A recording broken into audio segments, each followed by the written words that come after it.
the NDC's manifesto, the NDC's budget, His Excellency John Dramani Mohammed's first year budget.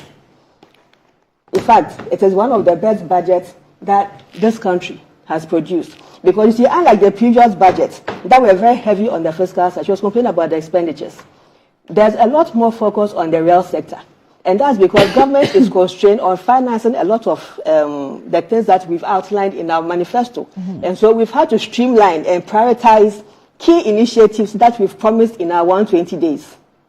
And so the focus of financing Big Push, financing Women's Development Bank, financing Edumeria, financing our transformative policy in agriculture, including the Yeridua and Awokwan Ketenkete programs, the CODES programs, all these have been outlined in this current budget as our priority areas. So what I sense is the previous administration officials, you think that they're forcing you to prioritize things of their choice, because I've heard, for example, Honorable Abena indicates that she didn't hear any allocation to Agenda 111. Agenda 111 is being audited. The Minister for Health has spoken copiously about Agenda 111. In fact, one of the biggest headaches of the Minister of Health currently is how to raise over 1.4 billion or so to complete those projects. They started those projects with government funding. But Annie, when you yourself have mismanaged this economy to this extent, that we are out of international markets, even our bond markets, our own domestic bond markets, we have challenges with it. Currently, government is only prioritizing treasury bills to raise money, and then tax revenues. So we are already constrained. And the priority of the NDC is to start with what we have promised in our manifesto. That was why the people voted for us. But that is not to say that the NDC will not complete uncompleted projects, because the fact of the matter remains that uncompleted projects, when they are not dealt with in the immediate to medium term, become an additional cost to a government. So the priority is that let us rationalize all those uncompleted projects. And an audit has already taken place on at what level each project is and how much it's going to cost to complete it. But let me just chip in one little thing. You are complaining about Agenda 111.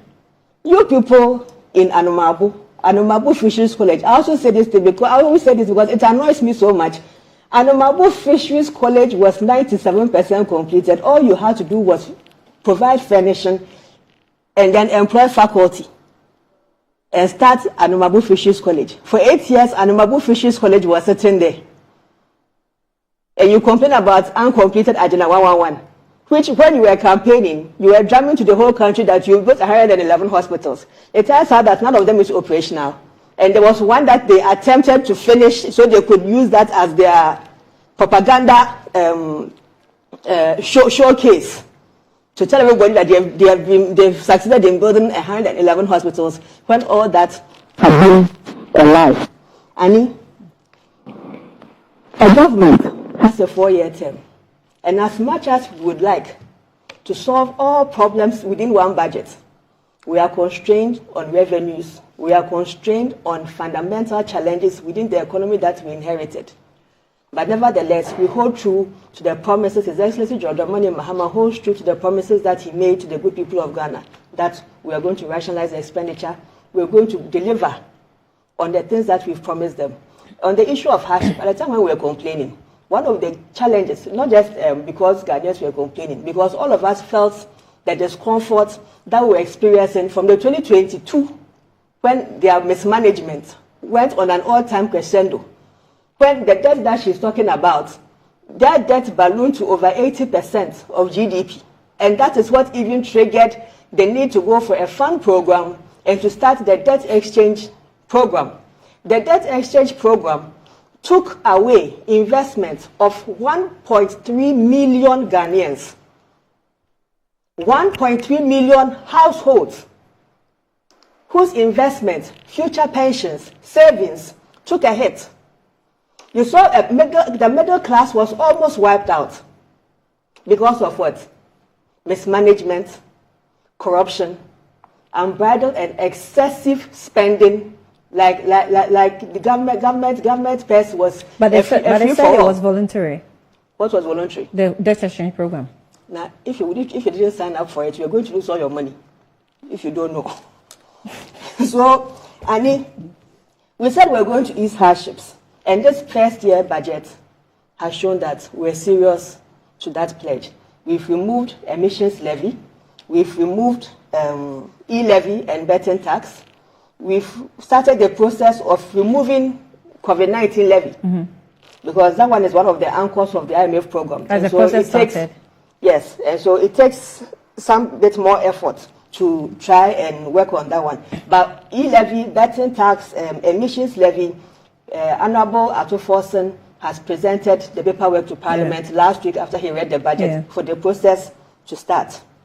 Today, we are recalibrating VAT and NHIL to help on the revenue side. So you know that when they came to office, they tricked all of us with mathematics. They decided that at the end of the total sales, we'll calculate VAT independent of NHIL. And so they end up taking more monies when you calculate it like that. But in the past, prior to doing that, it was calculated as one tax, VAT and NHIL, and then it splits when it gets to the tax administrators. They changed that format. So we are reviving that old format again. Back to what it was. And that helps with the people's disposable income, because if you're not paying the tax on it, it's now money that comes back to you. We're enforcing compliance. She mentioned that currently we're doing about 15.8% of tax to GDP. And that is very low. But we've identified that one of the reasons why people are not so keen on taxation, especially when you look at those in the informal sector, is because of how cumbersome the whole process is to them.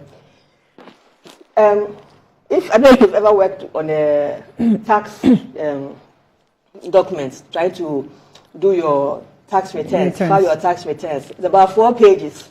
And for an SME person, sole proprietorship, where you are your own marketer, distributor, HR, everything, it's a very cumbersome document to fill. I remember when I was first exposed to it, I had to go look for an accountant to help me. Because I mean, most companies do that. It's just a... But when you're SME, you can't afford to be engaging an expensive accountant. So they've simplified the process now. It's just a one-sheet document for simple calculations. And then when you finish, they appreciate the fact that a lot of the people in the SME space, informal space, are actually people who use more of young phones than even smartphones. So there's a USSD that is going to be used to,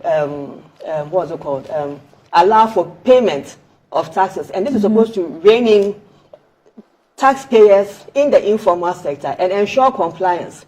And this initiative alone can bring in not less than 2.8 billion of tax revenues that we've been losing, because it's been difficult to calculate that side, because their activities are more on a cash basis. So it's difficult to calculate and to gauge what exactly that they've been doing. Then also, on the issue of the validations that Honorable Ato spoke about, a government has come into power. Suppliers are chasing government officials. Contractors are chasing government officials to the tune of well over 50 billion Ghana cedis that they are owed. Now, how much money did you even leave us in the sinking fund to cover debt servicing? $64,000. But you have all these liabilities chasing government's Ministry of Finance for payments. The Minister of Finance said, no, wait a minute. We didn't see these things in the transition when we were reporting on the economy and our debt status. So let us go and ask the MDAs, ministries, departments, and agencies to all come and tell us what's the exposure, what's going on in your agencies. And it turns out that even that figure is way higher.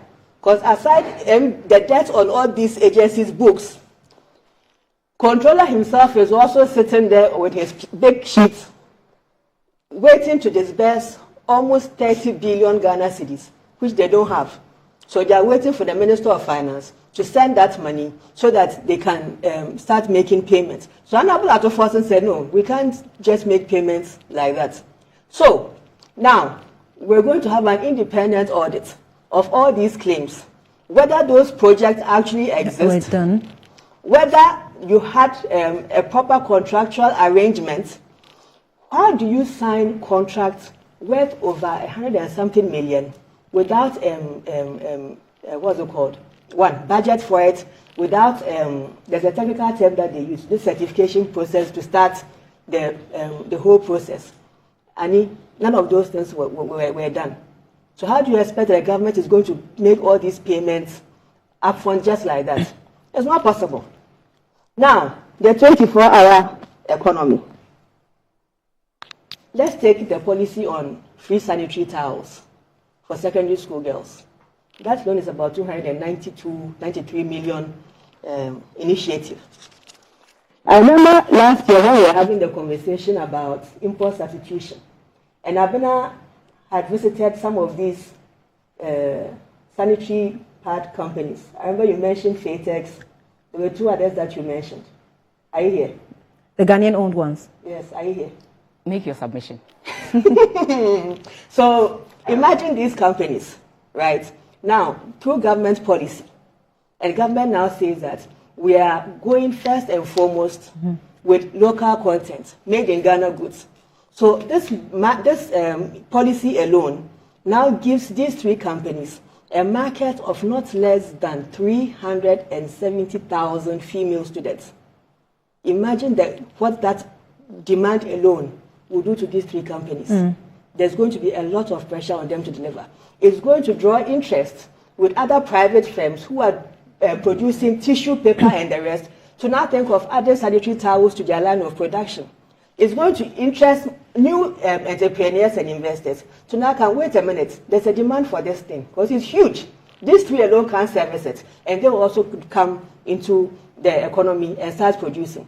But now, let's go to the first three, who I mentioned earlier. Fatex and I'm surprised that the two are not coming. But anyway, if currently their production capacity allows them to even produce 30,000 pieces, imagine what this new policy is now going to do to them. It means that there's now going to be an increase of demand on them, and they are now going to increase their production. The installation doesn't change. It stays as it is. But they can now introduce a three-line production system, a three-line shift system for workers to now come through and produce to meet the demand, because they, as I said, are the ones who are currently in the system, and their priority is to focus first and foremost on locally produced goods. That is the initiation of a 24-hour economic policy. That's an initiation. Yes. So you're giving us snippets of what's happening. Of the document yet to be provided to Parliament. Yes, I'm practicalizing it out to you. Okay.